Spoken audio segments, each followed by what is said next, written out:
Добар ден, почитувани, ја следите најновата Телма амбуланта. Во денешната емисија ќе бидат разјаснети најчестите дилеми поврзани со суплементацијата, поточно со користењето на витамините и минералите.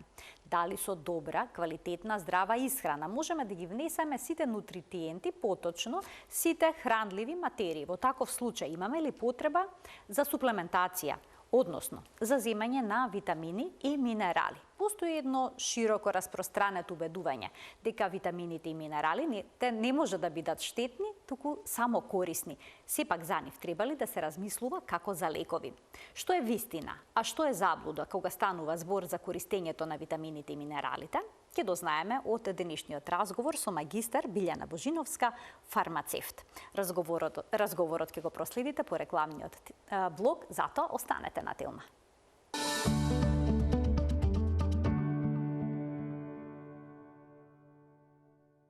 Можно ли е да претераме со внес на витамини и минерали? Што е вистина, а што заблуда кога станува збор за суплементацијата? Разговараме со магистар Билјана Божиновска, фармацевт во Анифарм. Добре ни дојдовте во студиото на Телма и добар ден. Добар ден и добре ве најдов, Марија. На 1 април се одржа вториот симпозиум Смарт фармацевт. Беше на тема дијабетес. Така. Па како поминавте? Одлично. Значи, 3 дена едукација во кој што фармацевтите научија многу во делот на правилниот менеджмент на дијабетесот, меѓутоа овој симпозиум беше мултидисциплинарен, што значи дека имавме присуство на матични семејни лекари, тука беа специјалисти од нефролози, невролози, офталмолози, ендокринолози. Едноставно на едно место направивме еден холистички пристап кон дијабетесот и како ние, како здравствени работници, само заедно можеме многу повеќе за пациентите со дијабетес. Ќе продолжите со ова темпо и понатаму да организирате симпозиуми на разни теми кои што ќе бидат мултидисциплинарни. Така е, Сдруженијето на приватни аптеки во основа е организатор на целиот овој настан и токму со едно мото дека само заедно можеме повеќе да направиме за нашите пациенти е причина зошто секоја година на различна тема ќе се соединуваме токму на ваков поинаков начин, затоа што обично симпозиумите и конгресите кои се прават на одредена тема и одредена специјалност. Па имаме само ендокринолози или само кардиолози. Еве за прв пат нешто поразлично во интерес дека само заедно можеме повеќе за пациентите. Така е. А денеска во Телма амбуланта ќе зборуваме за нешто што сигурно ќе ги заинтригира гледачите, бидејќи речиси сите користиме суплементи во секојдневниот живот. Има бројни вистини заблуди, има низа митови поврзани со суплементацијата. Денеска ќе разјасниме дел од нив. Еве зашто ќе зборуваме во денешната Телма амбуланта. Значи, вистина или заблуда. Сите неопходни хранливи материи може да се добијат преку исхраната, суплементацијата е непотребна. Витамините и минералите се здрави, колку повеќе, толку подобро. Витаминот С може да ја спречи настинката или грипот. Магнезиумот е неопходно да се земе како суплемент. Сите суплементи со рибино масло и омега-3 киселини се исти. Калциум е калциум. Претераното земење антиоксиданси може да биде лошо за здравјето. Витамините се скапа урина, цената и гаранција за квалитетот. Значи, имаме на вистина бројни дилеми за разрешување. Ќе започнеме од првата, дека сите неопходни хранливи материи може да се добијат преку исхраната. Епа сега има ли некои витамини и минерали кои што не би можеле да ги добиеме во организмот на таков начин? Така, основата за здравјето е храната и дефинитивно ние како здравствени работници секогаш покрај советувањето и терапијата и додатоците во исхрана секогаш обраќаме внимание и фокус даваме дека здравата исхрана е правилниот начин на внес на витамините и минералите, бидејќи се она што се внесува преку храна, организмот многу полесно и поадекватно го искористува.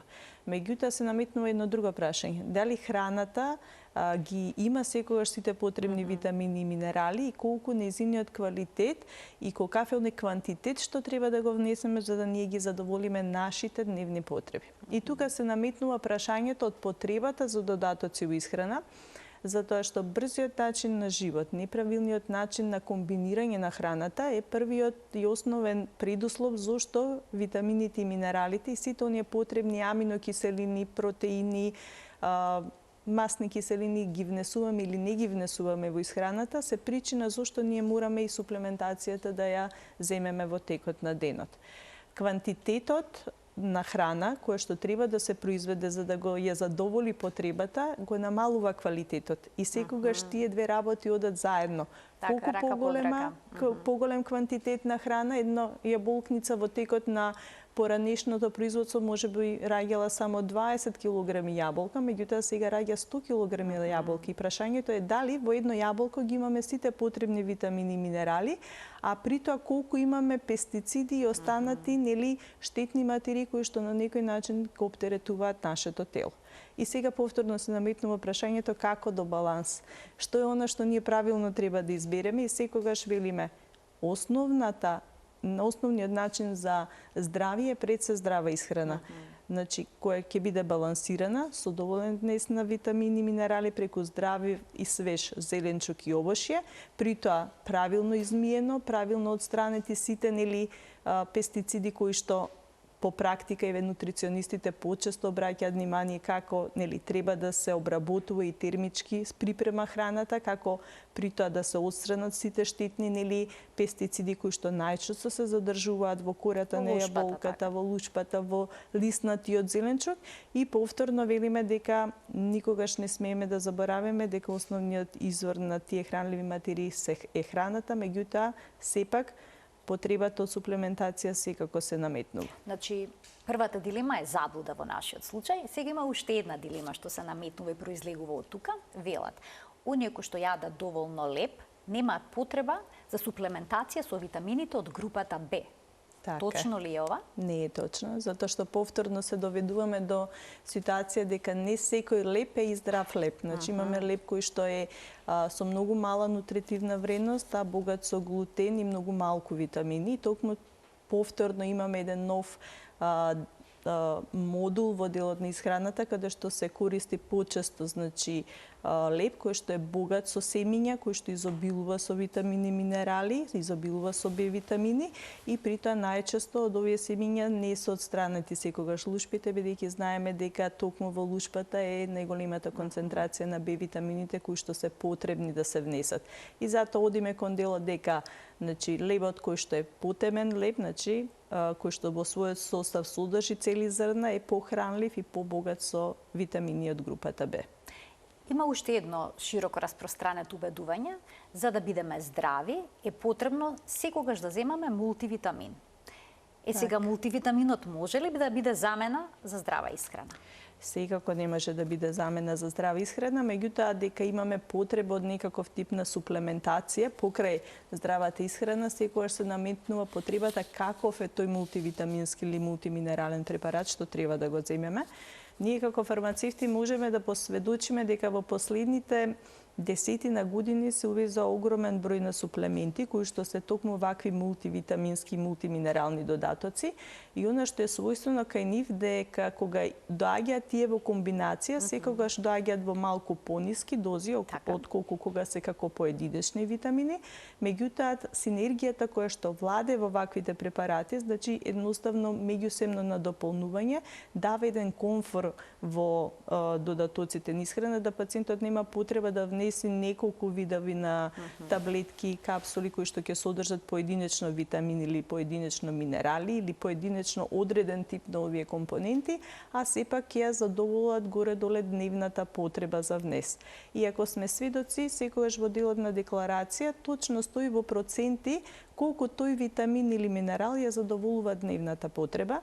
И она што сакам да напоменам дека Македонија во однос на овие протоколи е многу поригорозна за разлика од други европски земји, особено од Америка. Например, во Америка концентрацијата на витамини и минерали е многу повисока во дневна дозволена доза од она што е кај нас на нашето поднебје, поаѓајќи од тоа дека ние сме поднебје или земја која што изобилува со овошје и зеленчук и дел од тие потреби се очекува дека луѓето треба да ги внесат преку храната. И токму овој низок внес, значи и концентрации кои што е дозволено од страна на храна и ветерина, значи каде што се регистрираат овие додатоци во исхрана, ни дава на некаков начин комфор во нивната препорака. Пред да преминеме за пожелните оптимални концентрации на одредени витамини, би ве запрашала дали, кога ве станува збор за мултивитамините, има одредени витамини што е подобро да се земат во комбинација со други витамини и минерали за нивно подобро искористување? Така. Или пак има одредени пак витамини кои што треба самостојно да се примаат? Има и такви комбинации, затоа што многу често одредени минерали сами по себе се инкомпатибилни, односно и си ја намалуваат ресорбцијата. Например, железото и калциумот внесени заедно не овозможуваме правилни целосна ресорбција како минерали. И токму кога имаме еден ваков производ, секогаш се внимава на нивната компатибилност. Значи многу често ќе ги видите А, С, Е витамините заедно искомбинирани, бидејќи тие од исто време, значи во пониски дози како заеднички антиоксиданси даваат максимален ефект во телото, на сметка кога ќе бидат дадени поединечно, каде што дозите ќе треба да бидат многу повисоки и на некој начин на вакви комбинирани препаратите како се внимава кои витамини и минерали се комбинираат со цел да имаме синергија и максимална искористливост на она што е во препаратот. Кој витамин е најдобро да се земе засебно? Витамин кој што е најдобро нема оправдано кој витамин. Во основа секој витамин може да оди, поготово например оние што се липосолубилни витамини, може заедно да се комбинира затоа што тие сами по себе се земаат и посем храната и подобро се ресорбираат. Што се растварат во масти? Тие што се раствараат во масти, да.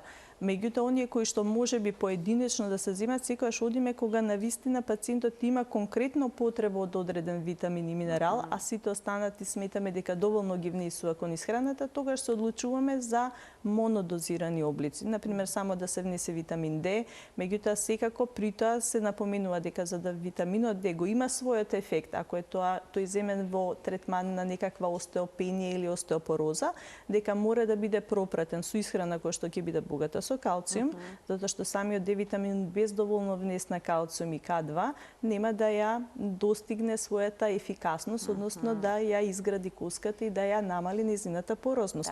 Па тука се наметнува токму на потреба.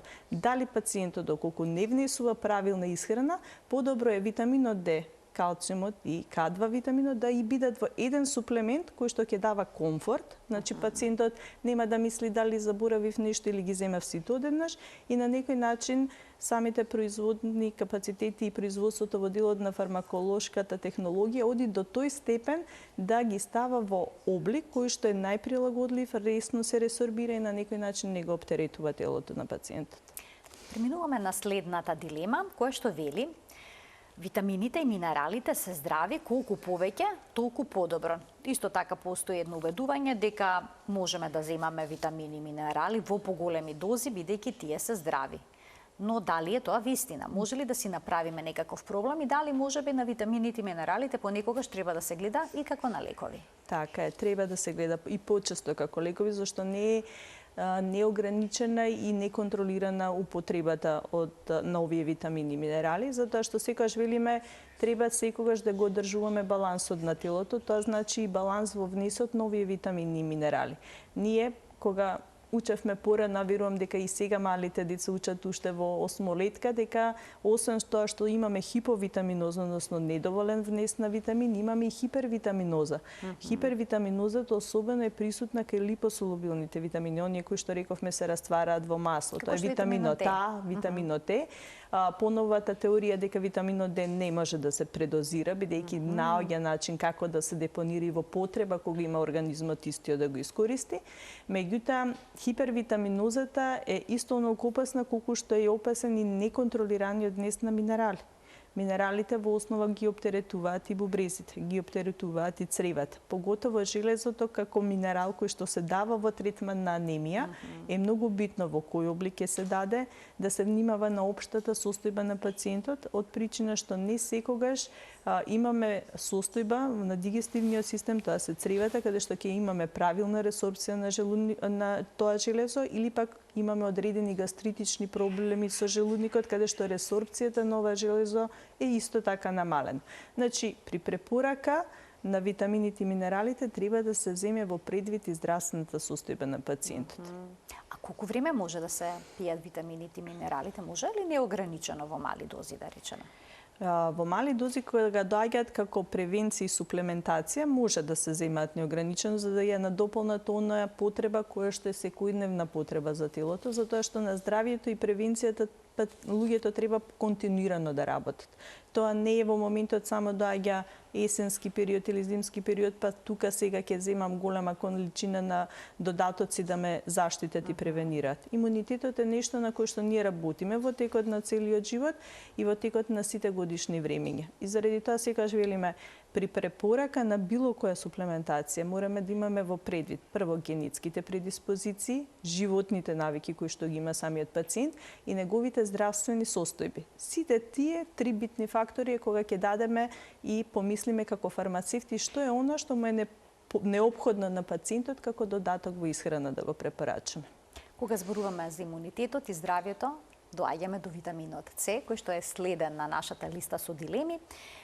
Дали ова вистина или заблуда? Витаминот С може да ја спречи настинката или грипот. Кога ќе се почувствуваме лошо и кога се плашиме од настинка или грип, знаеме да земеме поголема доза витамин С. Така. И сметаме дека тоа може да ја пресече настинката, да ја прекине, па можно ли е тоа? Искрено кажано, значи ги намалува симптомите кои што се јавуваат, значи витаминот С, поготово кога е даден во облик на одредени растителни екстракти кои што во својот состав содржат и биофлавониди кои што го намалуваат воспалителниот процес, меѓутоа дека може да ја спречат, значи или да воопшто не дојде до настинка или вирусна инфекција, не секогаш, меѓутоа она што треба да го напоменеме дека не смеа да се земаат високи дози, токму во моментот кога имаме настинка може би до 1000 или максимум 2000, меѓутоа не долгорочно, може би првите 2-3 дена доека симптомите се поинтензивни, секогаш да се внесува по јадење, бидејќи самиот витамин С е аскорбинска киселина која што може дополнително да го иритира желудникот и витаминот С е добро познат како антиоксиданс, кој што дава малку поголема енергија на самата клетка и како сите антиоксиданси потпомага да тие симптоми кои што ги дава настинката или вирусната инфекција бидат навистина послаби.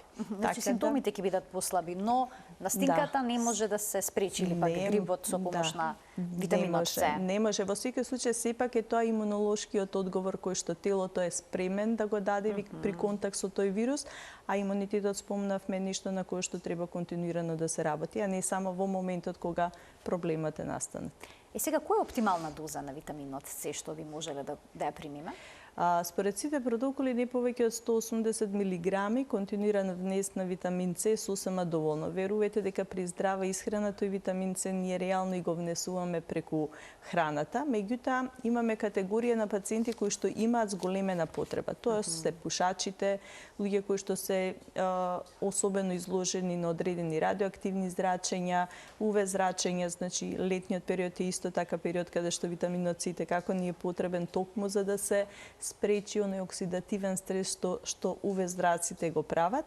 Така да, според нас, витаминот С и во многу мали, континуирано внесени дози преку здрава исхрана или преку потреба од одреден додаток, успева да го постигне својот максимален ефект. Доколку претераме со витамин С, се внесе во голема количина, како се отстранува од организмот? Секако тој се елиминира преку урината, значи ќе направи закиселување на урината, во некој случај, затоа рековме, киселата урина може да доведе кај одредени пациенти и до истолежување на некои минерали, заради тоа и велиме, иако не може во бубрезите? Така, иако не може да се предозира, витаминот С може да доведе до некои пропратни штетни делувања во телото, кои што понекогаш повторно ќе речам зависи од индивидуалната предиспозиција на телото. Ние знаеме дека постојат членови од едно исто семејство кои што исто се хранат, ја пијат истата вода, ги имаат горе-долу истите животни навики, кај некои се создаваат камчињата и во жолчката и во бубрезите, кај некои воопшто нема да се создадат. Повторно тука се некои одредени генетски предиспозиции и индивидуалниот пристап токму кај секој пациент засебно мора да се има кога се дава препорака. Доколку пациентот, односно доколку лицето кое што сака да земе витамин С, е склоно кон создавање на камчиња во бубрезите, што советувате? Секако Треба ли да советот се избегнува суплементација со витамин С? или не? Знаете што, по правило суплементацијата не треба да се избегне со витамин С кај овие пациенти кои што се со висок ризик, кои што рековме се пушачи, изложени на одредени зрачења. Едноставно витаминот С има поголеми бенефити него што може да направи штета. Меѓутоа повторно ќе речам дека треба да се избере оптималната доза за пациентот и она што е најбитно да се следат неговите ефекти. Односно самиот пациент ќе осети во даден момент доколку има некои несакани ефекти, дали од суплементацијата или тоа доаѓа од некои промени во начинот на живење. Едноставно советувањето со фармацевтот и матичните лекари како примарни здравствени работници се многу важни, па дури и во делот на суплементација. Бидејќи полифармацијата е таа која што понекогаш доведува да и овие така наречени не толку опасни витамини и минерали може да направат интеракција со одредени лекови кои што пациентите ги земат. Па заради тоа мора да ги имаме во предвид сите, надворешни, меѓутоа и внатрешни фактори кои што можат да делуваат во изборот на суплементи. Дури витаминот С би можел да дојде во интеракција со некои лекови? Да, може и витаминот С да дојде во интеракција, затоа што самиот по себе рековме дека тоа е аскорбинска киселина која што може да ја зголеми киселоста во желудникот, а самата зголемена киселост зголемува или намалува ресорбција на одредени лекови. Така да фармакокинетиката на лекот е, верувајте, да многу сложена патека која што треба секој од нас, нели, како фармацевт и да ја следи, меѓу другото и самите матични лекари, така да секогаш и ние советуваме, никогаш не сме сигурни како одреден додаток ќе делува со останатата терапија. Кај пациентите што имаат некаква тековна терапија, секогаш препорачуваме да витаминот С или одредени витаминско-минерални препарати се земат барем најмалку некој си половина до час време од земањето на терапијата. Значи има растојание, најмалку 30 минути помеѓу редовната терапија и суплементацијата. Така. Преминуваме на следната дилема. Вели магнезиумот е неопходно да се земе како суплемент. Дали значи ова дека прво дали е вистина, и ако е вистина, дали тоа значи дека магнезиумот не е присутен во нашата исхрана? Магнезиумот е присутен во исхраната, меѓутоа повторно се наметнува потребата дека на магнезиум не е кај сите иста. Не може да магнезиумот подеднакво биде потребен кај луѓето кои што имаат секојдневна работа со седење, кои што не се физички активни, и оние кои што се физички активни, магнезиумот го трошат малку поинтензивно. Заради тоа повторно и кај препораките на магнезиум и кој тип на магнезиум ќе се препорача зависи од целокупната состојба кај пациентите. Магнезиумот има и пургативно делување, што значи олеснува и празнење на цревата, па верувајте дека многу често се дава дури и кај пациенти кои што имаат проблем со столицата, обстипација, тврда столица и паралелно. Освен пробиотските култури кои што треба да нормализираат цревната флора, магнезиумот може да оди како дополнителен помогнуваш за нормализирање на таа цревна флора и за полесното празнење на содржината од цревата.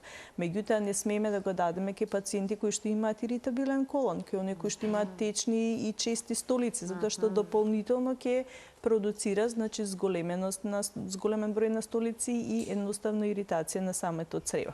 Така да секогаш се навраќаме, никогаш кога даваме препорака за еден суплемент, без разлика дали е магнезиум, дали е витамин С или некој друг витамин и минерал, да се земе во предвид сите здравствени состојби на пациентот кои што го следат. Доколку кај пациентот се вуат грчеви во мускулите, дали магнезиумот може да биде решение? Магнезиумот може да биде решение, меѓутоа не е секогаш решение. Магнезиумот е еден од причините за појава на грчеви, меѓутоа кај пациенти кои што например имаат проблеми со иритабилен колон, имаме препарати кои што имаат топикален ефект. Преку масажа се успева локално да се направи опуштање на мускулатурата и на некој начин магнезиумот трансдермално да дојде до местото каде што треба. Форми го има магнезиумот. Така, има магнезиум во облик на купки, па не е лошо во даден момент да се направи топла купка со магнезиум, каде што трансдермалниот ефект повторно ќе го стимулираме, ќе го избегнеме дигестивниот систем кај овие пациенти. Затоа фармацијата ни овозможила и производството различни облици на препарати кои што ќе ги прилагодиме спрема потребите на А пациентите. може да се претера со магнезиумот, ќе има некакви штетни здравствени последици? Да, по дигестивниот систем и како може да има штетни последици, заради тоа посебно внимание треба кај овие пациенти кои што имаат колитис, иритабилен колон или одредени други дигестивни проблеми. Продолжуваме понатаму. Следното е рибиното масло и омега-3 киселините. Вели, сите суплементи со рибино масло и омега-3 киселини се исти. Сега, дали се исти или не, бидејќи и постои убедување дека ќе се појде во аптека, ќе се земе рибино масло и ефектот е тој. Така е. Имаат ли различна концентрација, да речеме, на витамин D во себе? Значи, има прво различна состојка што е рибиното масло, а што се омега киселините. Едното и другото се добива од риба, меѓутоа составот е сосема различен. Рибиното масло ги содржи овие липосолубилни витамини. Тоа е витаминот А и витаминот Д, кои што ние знаеме дека во период на раст и развој, порано кога немало толку многу суплементација, рибиното масло бил редовен протокол на децата кои што оделе во градинка. Значи, влегували првото нешто со доручекот, го добивале рибиното масло во периодот на раст и развој. И биле многу поздрави со појак имунитет од она што сме ние денеса и нашите деца.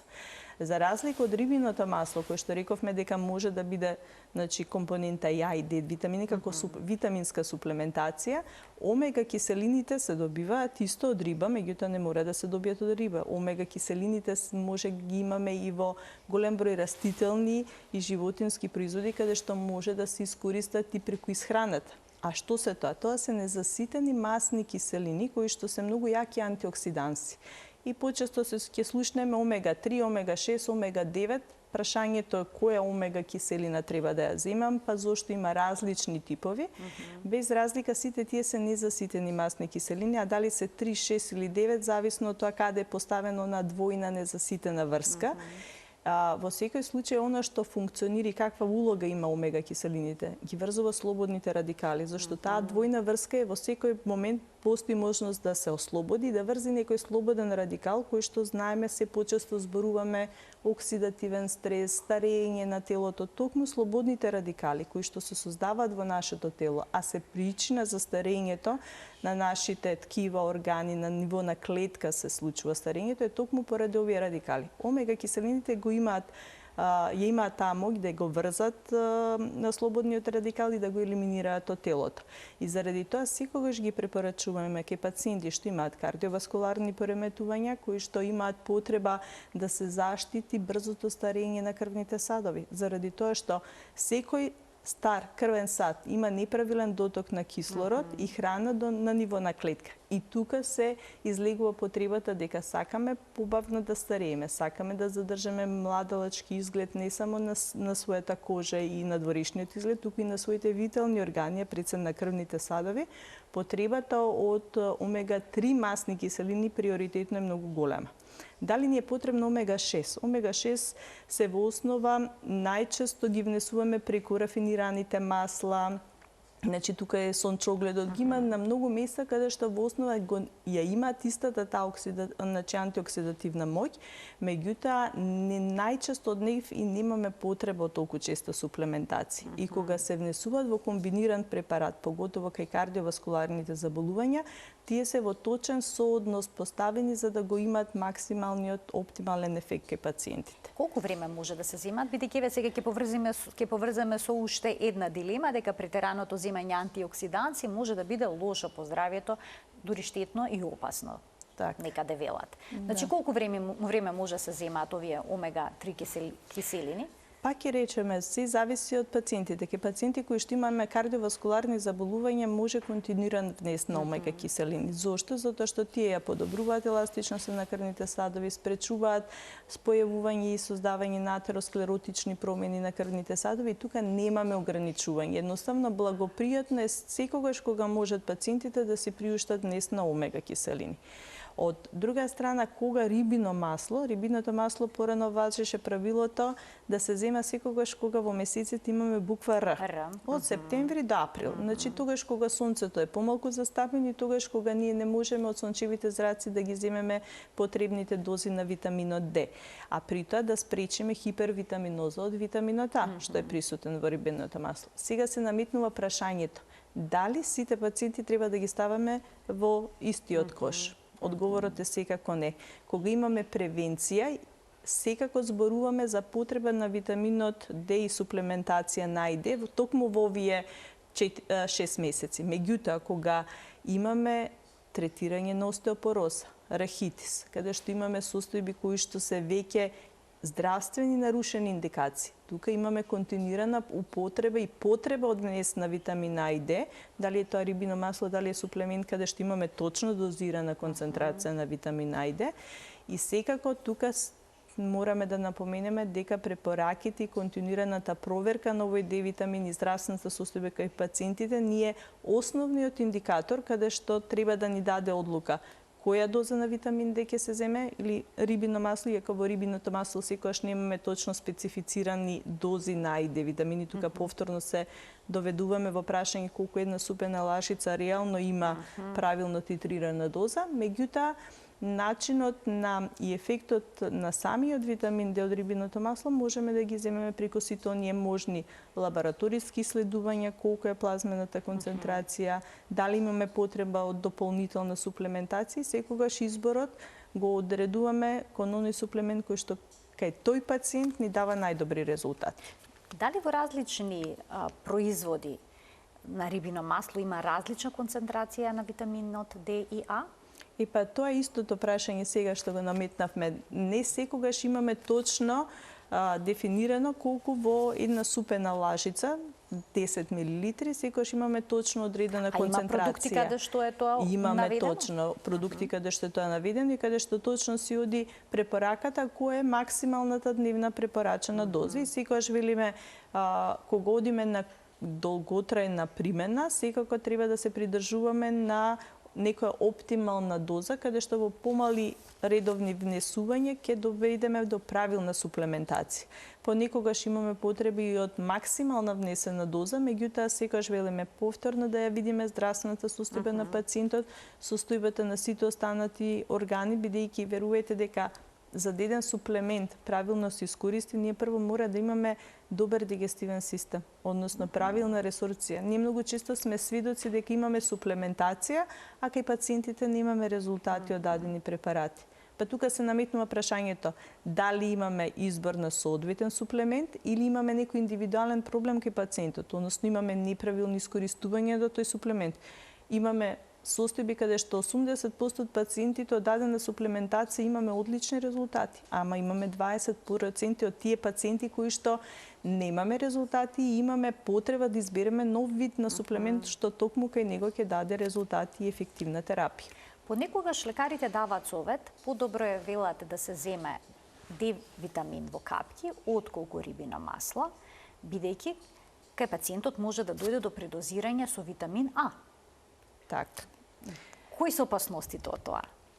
Затоа рековме А витаминот може да се предозира и заради тоа кога имаме потреба од долготрајна... Бидејќи цело време размислуваме ние за предозирање од витамин Д, а не помислуваме на предозирањето од витамин А преку рибиното масло. Така, витаминот Д, напоменавме дека новите студии вели дека не може да се предозира. Се депонира во даден момент кога има потреба истиот се искористува.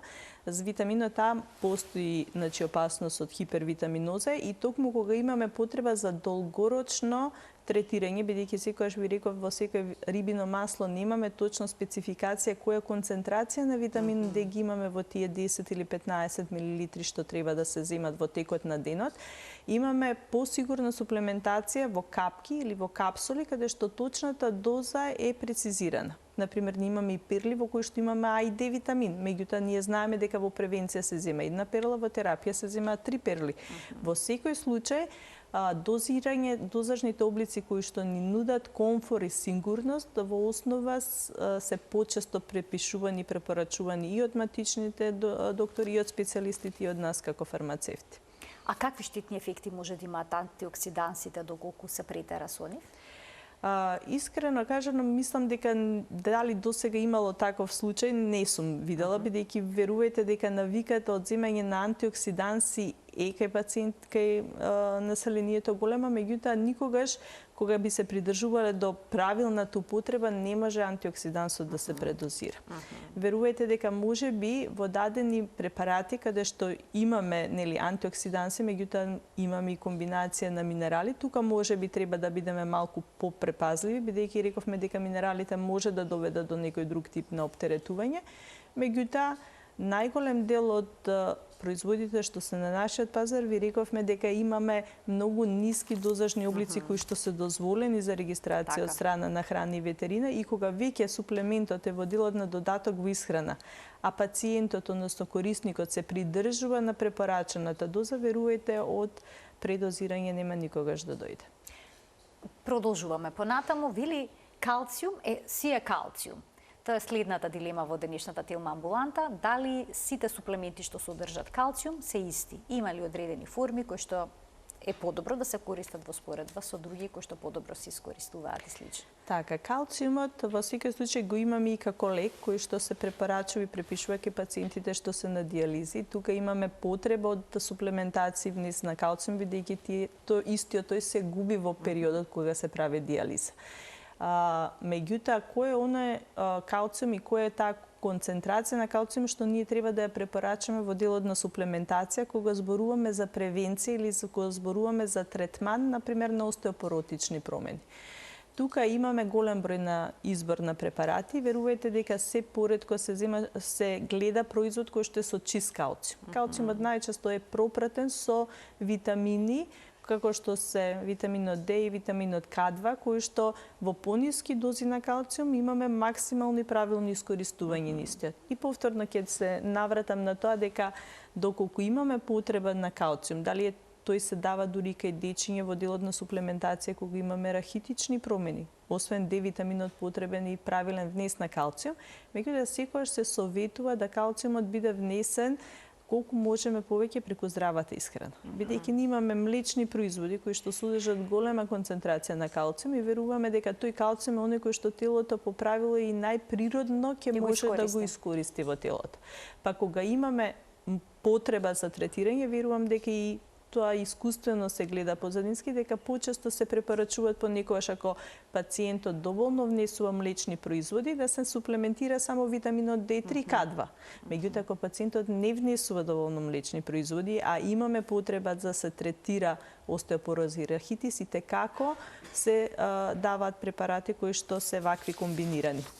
Следната дилема вели витамините се скапа урина. Сега треба да се појасни што ова точно значи. Значи, некои лекари велат, не земајте безпотребно витамини, тие ќе се излачат преку урината и на таков начин ќе добиете само скапа урина и ништо повеќе. Вистина или заблуда? Секако е заблуда, затоа што ние сме сведоци дека храната, рековме, веќе не ги задоволува сите дневни потреби за витамини и минерали и како кога третираме некои здравствени состојби, суплементацијата мора да биде дел од тековната терапија. Зошто? Затоа што еден лек кој што се дава за остеопороза ќе го нема својот ефект ако не се земе D витамин и калциум. На некој начин телото само ќе го оптеретиме со хемија без да имаме никаква ефикасна терапија. Ние веќе се соочуваме се почесто со специјалисти кои што можеби порано го тврделе истото, ама кога немаат ефикасност, се гледаат ефикасноста на лекот со суплементацијата, секако и тие самите го препишуваат суплементот како неопходен за ефикасен третман на болест. Ако зборуваме за тоа колку телото ги елиминира витамините и минералите, што преку фецес, што преку урина, зборува за еден друг механизам, дека човечкото тело е еден оригинален комплекс од органи кои што точно знае што е она што е потребно да го задржи во телото, а што е она што е непотребно да го исфрли од телото. На некој начин, овој заштитен механизам што се работи преку бубрезите, затоа велиме треба оптимална доза на витамини и минерали, не преоптеретување, затоа што се што е вишок натрупано во телото, телото го оптеретува и го елиминираме преку бубрегот или преку фецесот, ама на самото тоа затоа велиме скапа урина, заради тоа што телото зема онолку колку што му е потребно. И верувајте дека некогаш и со многу пониски дози успеваме да постигнеме максимални ефекти кај пациентите и заради тоа велиме индивидуална препорака спрема сите негови животни навики, првенствено во делот на исхраната и секако пратење на пациентите, затоа што ние имаме пациенти кои што по 8 недела од една одредена суплементација бараме да се вратат во аптеките, затоа што повратното искуство е она кое што и нас фармацевтите не храни со повратни информации.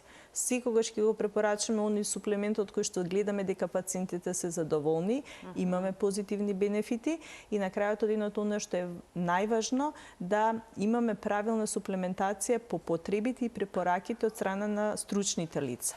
Само лекувањето, полифармацијата, внесот на витамини, минерали непотребно е само непотребно обтоварување на телото, каде што повторно ќе речеме за баланс е потребно и балансирана исхрана и балансиран внес на сите овие заедно додатоци во исхрана. Одиме на следното, вели цената е гаранција за квалитетот на суплементите. Некогаш велат колку поскапо толку подобро, но искуствата не секогаш покажуваат така. Знаете што, во секој правило постои исклучок. Ние имаме и многу често одредени суплементи кои што не се толку скапи, а се при тоа и ефикасни. Меѓутоа, во основа дека цената го гарантира квалитетот на самиот производ, би можела да се согласам со тоа, затоа што секоја технологија која што води кон напредни технолошки производи, не само за додатоци во исхрана. Тука станува збор и за производство и на лекови. Значи, технологијата оди напред да ние во една таблетка можеме да имаме 5 до 6 активни супстанции или 3 до 4 активни супстанции. Знаете што значи тоа за пациент кој што е на 75-80 годишна возраст и треба во текот на денот да земе најмалку 7 до 8 лека. Порано земал 7 до 8 таблетка, сега со 2 таблетки успеваме да овозможиме добра комплијанса, значи прилагодливост, да знаеме дека пациентот редовно ќе земе терапијата, нема да биде заборавена дел од терапија што можеби ќе изуми во текот на денодневница, а истото тоа се однесува и за суплементацијата. Сега имаме суплементи кои што во една таблетка се комбинираат и се даваат во одредени дозажни облици, производи кои што максимален ефект ќе направат во телото со минимални дози. И тука веќе сме го постигнале она кое што е бенефитот и за пациентите, едноставно помалку ќе трошат, подобра комплијанса ќе имаме, а на некој начин нема да имаме скапа урина која што сите наш не чини. Така. Да. Значи сепак цената е индикатор за квалитетот. Да. И сосема на крај на денешната емисија, кои витамини и минерали сметате дека е пожелно да ги примаме? Има ли нешто што може сите општо да земаме како како превенција за подобар имунитет? Значи не постои нешто така. Не постои. Значи првенствено треба да видиме возраста. Секоја возраст има потреба од различна суплементација. Животните навики се исто така втора причина, односно колку дел од тие витамини, минерали и аминокиселини успеваме да ги внесеме во текот на исхраната. И третиот момент е одредени заболувања, хронични болести, затоа што лековите сами по себе трошат одредени резерви на витамини и минерали и имаат потреба да го намалиме некогаш и несаканиот ефект, па имаме потреба од суплементација токму на дадени витамини, минерали или аминокиселини кои што ќе го потенцираат позитивниот ефект на лекот, а ќе го намалат неговото несакано делување.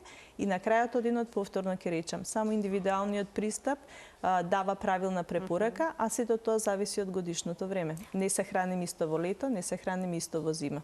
Така е. Можеме ли да почувствуваме дека ни се потребни понекогаш витамини и минерали? Можеме да почувствуваме. Многу често и во аптеките доаѓаат пациенти кои што се жалат дека чувствуваат омалаксаност, почесто им се спие, болки во мускулите, дека имаат одредени проблеми во помнењето, значи не можеме да заборавиме дека се што можеме да превенираме. Треба само добро да сослушаме како фармацевти, едноставно тоа што можеме да помогнеме во делот на суплементација, правилниот менеджмент на терапијата што пациентите го земат е точно во наш домен, меѓутоа во наш домен е и да препознаеме симптоми кои што се од висок ризик, правилно да ги препорачаме пациентите навреме да се обратат кај своите матични лекари, затоа што знаете што симптоматската терапија и она што можеме некако фармацевти да издадеме е третирање само на симптомот. Меѓутоа не и причината за болест. Причината за болеста, поточно правилно поставената на време на поставената диагноза, го штеди, јас почесто велам и семејниот, меѓутоа и здравствениот буџет, а за тоа сме одговорни сите ние заедно како здравствени работници. Јас ви благодарам многу за вашето денешно гостување, за убавото појаснување на бројните наши дилеми поврзани со користењето на суплементите, на витамините и минералите. Секако има и уште многу други дилеми и убедувања кои што се широко распространети, но сето тоа во некој од следните изданија на Тилма Амбуланта, кога повторно ќе бидете наша гостинка. Ви благодарам за поканата, задоволството е моје, се што можеме да појасниме на нашите пациенти и луѓето кои што ве следат пред екраните. Ви благодарам уште еднаш, ким се заблагодарам и на гледачите што и денеска беа дел од Тилма Амбуланта, што не следеа со внимание. Верувам дека беше корисна емисијата, бидејќи суплементите се нешто што е дел од секојдневието. Сите ги примаме од време на време и добро е да се знаат да се знае кои се најчестите митови поврзани со нив. Ви благодарам уште еднаш што бевте дел од емисијата, ви посакувам пријатен ден.